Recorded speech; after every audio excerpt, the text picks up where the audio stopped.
Good morning, everybody. And yeah, it's morning. It's only like 8:30 in the morning. I'm off today and I have a lot of stuff to do, so I'm going to do a quick video. I felt like I hadn't done a poor math skills video in a while. I apologize. I threw away the whiteboard over the summer. It was a really cheap whiteboard and it just was getting to the point where you couldn't get the marker off of it anymore, the dry erase marker. So I threw it away. So today, in Poor Math Skills, I want to talk about streaming services because they are one of those things that if you're not careful, even though they seem cheap on the surface, they end up costing you a fortune when you really start to look at them. And I'll give you an example. Recently, I had Pluto, Roku, and then I tried for a month this one called Phila. And what I found was, like, Phila is a paid service, paid streaming service, but they gave me a month free to try it. It's all the same shows. Like Pluto and Roku were already very similar, and then when you added this Phila in, it was a lot of the same shows. So I did, like, kind of this month, I did an audit on my streaming services, and I'm going to tell you what I did, and I'm going to tell you a way you can kind of save money on these streaming services. So first thing I did was I really paid attention to what the channels were on, even the free streaming services. I got rid of everything that was kind of duplicates, where it was the same basic channels. I then also started to look at the channels that I really watched the most, and one of them was PBS. So you can do something called PBS Passport, which means that you basically make a donation to PBS, which is a good thing to do anyway, and you get Passport, which means that you can get a streaming channel from PBS, the PBS streaming channel, and you can watch all the great PBS stuff whenever you want. So that was really important to me. So I made a one-time donation, and it's the whole year, and it's $60. So that breaks down to about what, like $5 a month? That's not bad. And the other streaming service that I kept was Hulu. And that's $5.99 a month. That's one of the cheapest streaming services out there. And with that, Hulu has, first of all, as originals. Also, Hulu has contracts with a bunch of the big corporations. So if there's a particular show you like on regular antenna television that you're no longer getting, if you've switched to total streaming services, you can watch them.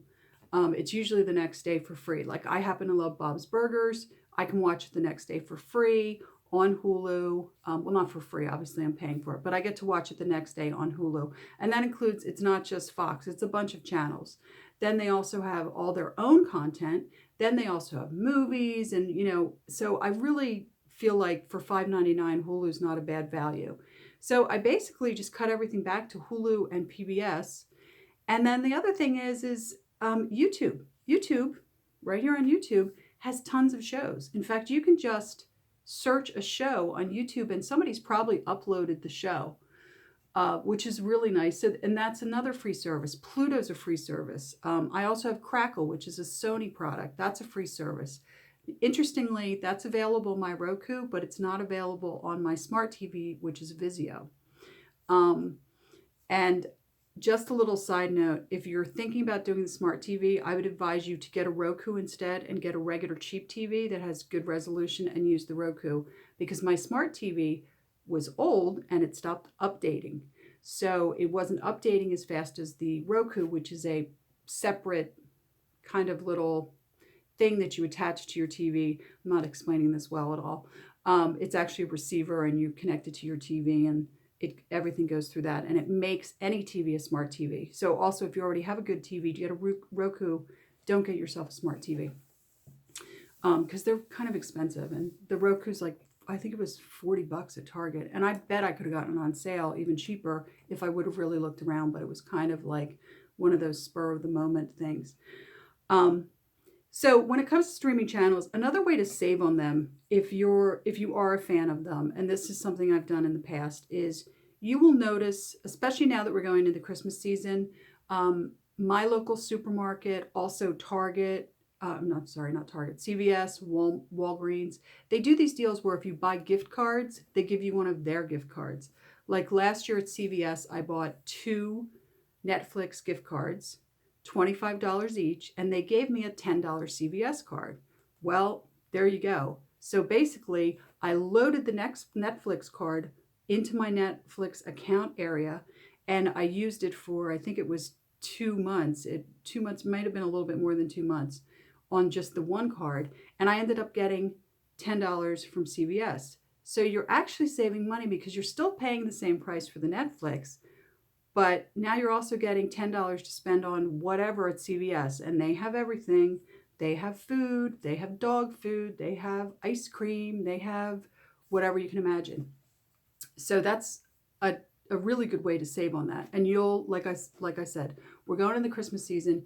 You're going to see it at local supermarkets. You're going to see it at Walgreens. You're going to see it at CVS. And it's a great way to save on these. They also have Hulu. They also have Disney Plus. So if you have children especially and you're doing the Disney Plus thing, look for these deals. They may end up being a really good deal for you because they may then be cheaper because you're taking that $10 whatever from CVS or Walgreens and you're able to spend it on other stuff. Another thing you can do, and I do this often, is I'll just take a break from one of them. Like I'll pause Netflix for a month or 2 months, and then when I go back to Netflix, there's all this new content and I get to like catch up on everything and watch new content and everything else. And I do that sometimes too. It's another way to save on your streaming video costs because there's so much out there right now. And I mean, streaming is just blown up, right? And they're all like, hey, try us out for a month for free. And then if, we'll give you first 6 months for only this amount of money and we'll throw in Showtime and like all these deals.